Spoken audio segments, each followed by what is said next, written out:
Right, so has Benjamin Netanyahu found the answer to his "how the heck do I resume atrocities in Gaza" problem when I need a good excuse and I still have a shortage of troops? Well, fortunately for him, it seems he's found some volunteers. The sort of people who gleefully shout "how high" it seems every time Israel says jump. And they're now doing so, even now, despite the West Bank getting Gazafied, their own chunk of Palestine, so to speak. I do, of course, mean the Palestinian Authority.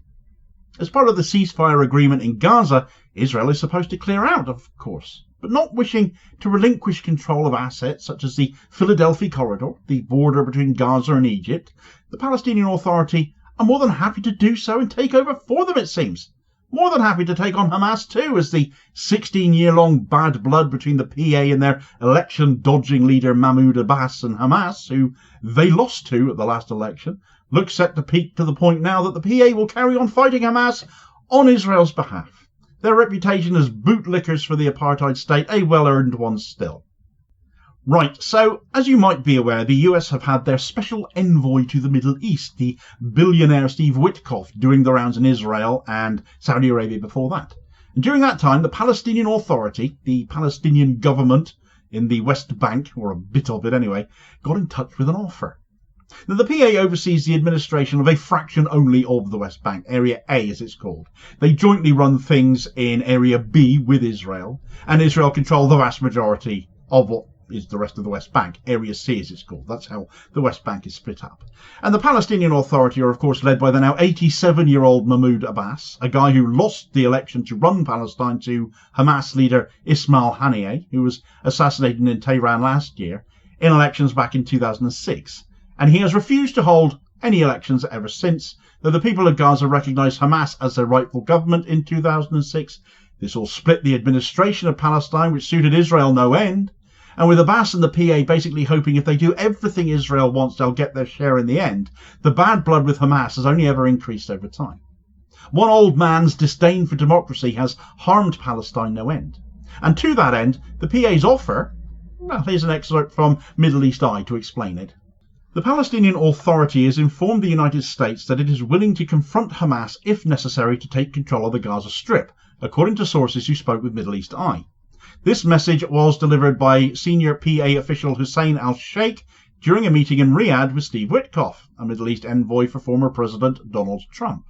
The meeting was facilitated by Saudi Arabia, though the kingdom did not review the PA's plan beforehand. The proposed strategy would install a governing committee in Gaza, largely composed of officials from outside the enclave, with Ziad Abu Amir, a long-time advisor to Palestinian President Mahmoud Abbas, expected to take a leading role.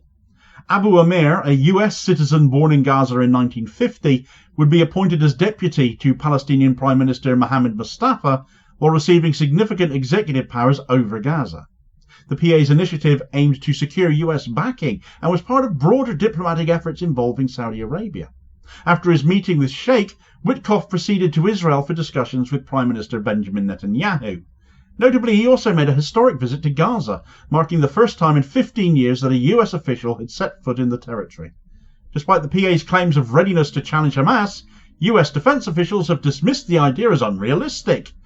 One senior US defense official told Middle East Eye that the proposal sounded delusional, emphasizing that the PA would need military support, possibly from other Arab states or private contractors, to have any chance of success. Note the mention in that of former President Donald Trump there. This visit was a few weeks ago now. Bear that in mind because it speaks of how long in the planning everything I'm going to cover has actually been.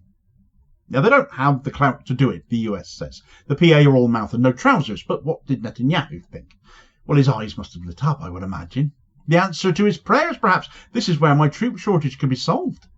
Never mind the US saying it's unworkable. Never mind so many of the Palestinian Authority's troops are currently busy committing atrocities alongside Israel in the West Bank. Some 3,000 people displaced from the refugee camps of Jenin and Tulkarem because the PA, like Israel, seem to enjoy targeting the weakest and most vulnerable, even when it's their own people. Ethnic cleansing of their fellow Palestinians in alliance with Israel. The PA really are bottom feeders. And here they are volunteering to take on Gaza too, to fight Hamas as well. Palestinian versus Palestinian, all to Israel's delight as that would be, I'm sure.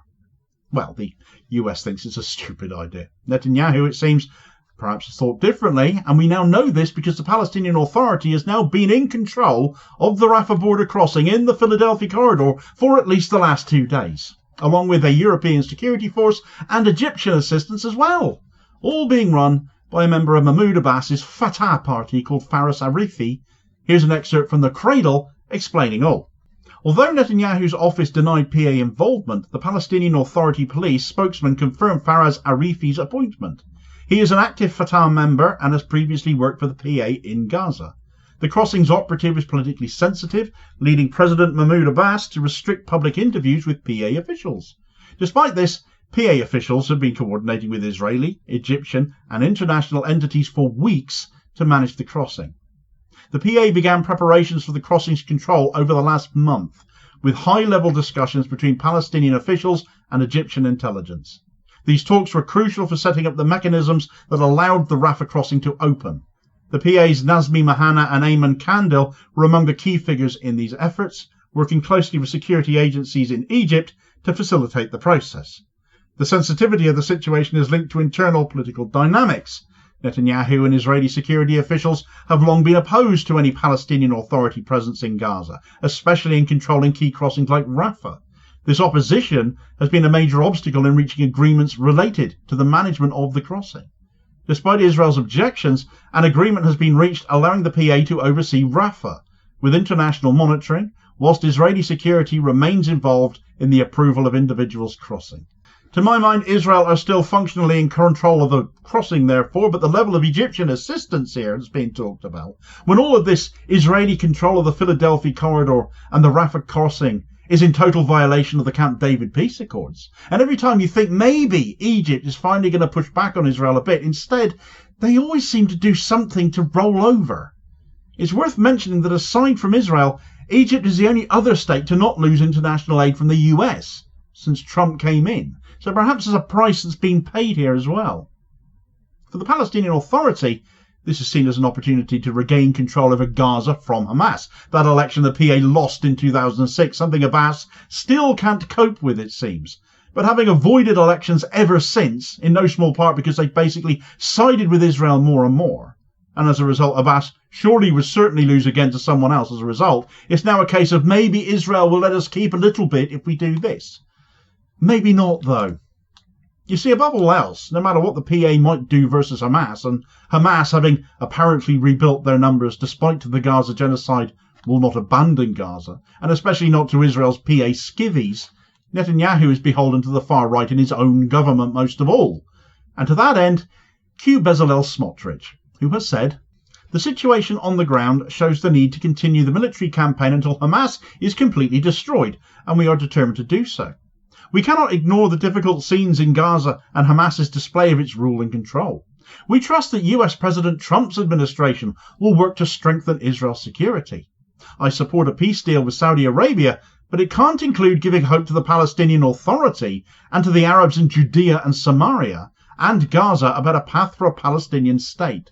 You see, it doesn't matter how much creeping to Israel the PA do, for too many, especially amongst the settler movement and their representatives within Netanyahu's government, like Finance Minister Bezalel Smotrich, they are still Palestinians at the end of the day and will still be treated as second class no matter what, even if they are prepared to risk their lives for Israel's cause, which is a pretty sick state of mind, the if you can't beat them, join them mentality, as it were.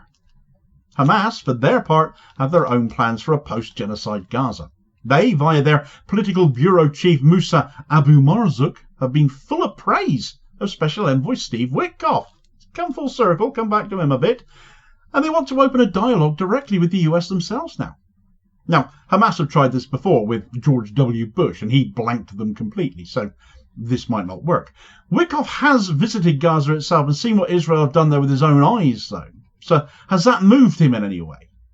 Well, whether it has or not doesn't necessarily tie in with the politics or what vision he may well have for a future for Gaza. But Hamas has said they are open to dialogue with anyone with regards to the future direction of Gaza, except, of course, for Israel. That said, he was less than impressed with Trump's plan to send Gazans to Egypt and Jordan, and any dealing with Trump comes with inherent risks because he's fundamentally completely unstable and unpredictable, and that applies as much to Israel as it does to Hamas. If he mentions tariffs, though, just walk away. Lots of potential directions things could go here in the short term, but it may all be moot if the ceasefire doesn't last. And with Smotrich in the driver's seat as far as Netanyahu's government's survival goes, all roads point to atrocities resuming within the next several weeks, at best. And who presides over ever greater piles of rubble may not, at the end of the day, matter very much. In line with that thinking, though, the matter of aid getting into Gaza has come under focus again, as the right kind of aid isn't getting in. The essentials, the basics like water, for heaven's sake, is not being delivered as it's needed, all pointing to Israel letting aid in, but perhaps only stuff they don't care about losing if they happen to resume the fighting. Get all the details of that story in this video recommendation here as your suggested next watch. Please do like, share and subscribe to the channel before you do so, though, if you haven't already done so, because it very much helps support the channel, which is enormously appreciated and ensures you don't miss out on all new content dropping daily, you lucky things. In which case I will hopefully catch you on the next vid. Cheers, folks.